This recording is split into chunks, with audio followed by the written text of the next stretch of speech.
भाइयों और बहनों, आज मैं आपसे एक बहुत सच्ची और बहुत ज़रूरी बात करने जा रहा हूँ।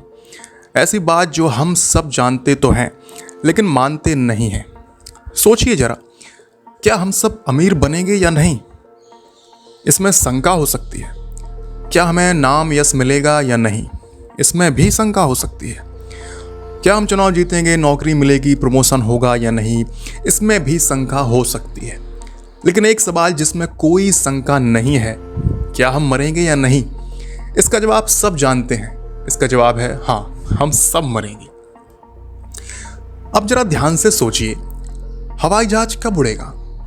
उसका समय तय होता है। बस कब चलेगी? उसका भी समय तय होता है।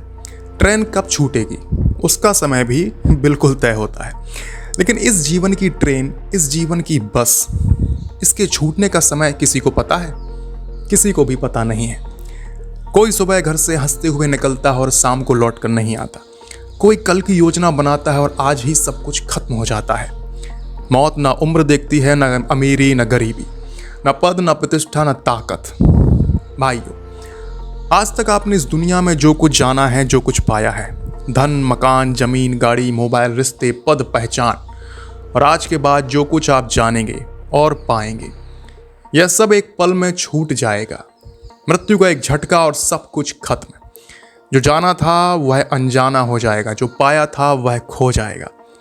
अब सवाल यह नहीं है कि यह होगा या नहीं, सवाल यह है कि जब यह होगा, क्या तब आप तैयार होंगे या नहीं? इसीलिए हमारे शास्त्र और संत कहते हैं, सावधान हो जाओ। सावधान होना मतलब डरना नहीं होता है। सावधान होने का मतलब होता है जागना। अब जागने का अर्थ यह नहीं है कि घर बार आप छोड़ दो, काम धंधा बंद कर दो। बिल्कुल नहीं। जागने का मतलब होता है अपने भीतर झांकना। हम बाहर की दुनिया में सब कुछ खोज रहे हैं, सुख, शांति, आनंद, सम्मान, लेकिन जो चीज बाहर ही है, नहीं है, वह बाहर से कैसे मिलेगी? असली सुख, असली शांति, असली आनंद आपके अंदर है। आपके भीतर एक अविचल आत्मा है जो ना जन्म लेती है न मरती है। जब आप अपने असली स्वरूप को पहचान लेते हैं तो डर अपने आप खत्म हो जाता है। सोचिए, अगर आपको पता चल जाए कि आप नासवान शरीर नहीं बल्कि अविनाशी आत्मा है, तो फिर किस बात का भय? भाइयों, जागो, उठो, अपने भीतर सोए हुए निश्चय बल को जगाओ।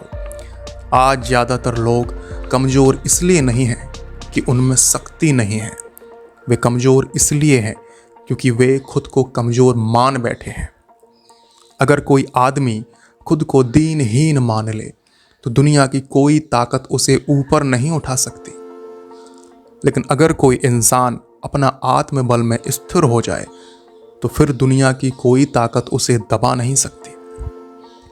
इतिहास उठाकर देख लीजिए, भगवान राम, कृष्ण, बुद्ध, महावीर, स्वामी विवेकानंद, ये सब भी इंसान थे, लेकिन इन्होंने अपने भीतर की शक्ति को पहचाना।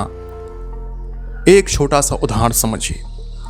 अगर आपके पास सोने की ईंट है लेकिन आप उसे पत्थर समझ लें, तो क्या आपकी जिंदगी बदल पाएगी? उत्तर है नहीं। लेकिन जैसे ही आपको पता चल जाए कि यह सोना है, आपका व्यवहार बदल जाएगा। ठीक वैसे ही हम सब के भीतर अपार शक्ति है, लेकिन हम सब उसे पहचान नहीं पाते। एक और बात बहुत जरूरी है, हमारी शक्ति रोज बिखरती रहती है। कभी मोबाइल में, कभी फालतू की सोच में, कभी बेकार की चिंता में और कभी दूसरों से तुलना में। जब हमारी वृत्तियां इधर उधर भागती हैं तो हमारी ऊर्जा भी बिखर जाती है। इसलिए कहा गया है, अपनी वृत्तियों को भटकने मत दो। जब साधन का समय हो तो पूरा ध्यान आत्मचिंतन में लगाओ, और जब काम का समय हो तो पूरा ध्यान काम में लगाओ।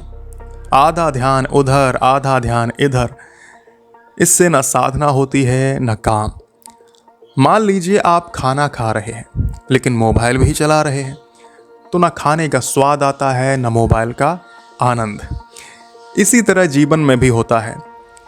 इसीलिए हर काम दत्त चित्त होकर करो, शांत वृत्ति धारण करने का अभ्यास करो।